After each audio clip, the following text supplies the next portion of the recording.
மத தீவிரவாதம், மத அடிப்படைவாதம் இதுங்களெல்லாம் கடந்து எப்போ சிந்திக்க போகிற மனுஷன் அதை பேசுகிறேன் நான், அவ்வளோதானே தவிர எனக்கு மதத்து மேலே எந்த விதமான வெறுப்போ காய்ப்புணர்ச்சோ, தனி மனிதன் மேலே அக்கறையோட பேசிக்கிறோம். ஒவ்வொரு தனி நபரும் சிறப்பாக இருக்கிற அக்கறையோட தான் நான் பேசுகிறேன் தவிர ஒவ்வொரு தனி மனிதனும் தாக்குறன்ற எண்ணத்தோட நான் பார்க்குறேன்.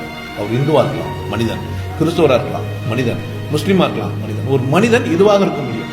ஆனால் ஒரு முஸ்லீம் மனிதனாகிறதுக்கு என்ன செய்யுதுன்னு பார்க்குறேன் நான். ஒரு முஸ்லீம் இந்து மனிதனாக மாறணும், ஒரு இந்து மனிதனாக மாறணும், ஒரு கிறிஸ்தவ மனிதனாக மாறணும். எல்லாம் மனுஷனாக மாற்ற எப்படி இருக்கலாம்? எது நல்லது யோசிச்சு பாருங்களேன். சமத்துவம் எப்போ வரும்? எல்லாரும் மனுஷனாயிட்டா வருமா? மதவாதி ஆனா வருமா? எல்லாரும் சமம்னு நினைக்கிறேன். நான் எங்க மதம் மாட்டினேன்? யாரை கூப்பிட்டு வச்சு நான் கிறிஸ்துவனா மாறினேன்? யாரை கூப்பிட்டு வச்சு நான் இந்துவா மாறினேன்? நான் தான் எல்லா மதத்தையும் கடந்து வரல சொல்றேன். கடந்து வர சொன்னா எப்படி மாற்ற முடியும்?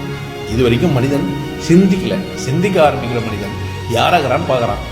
சிந்திக்கிறேன் நான், அவ்வளோதான். நான் சிந்திக்கிறேன், நான் செயல்படுறேன், அதை சொல்றேன், கட்டாயப்படுத்துறேன்.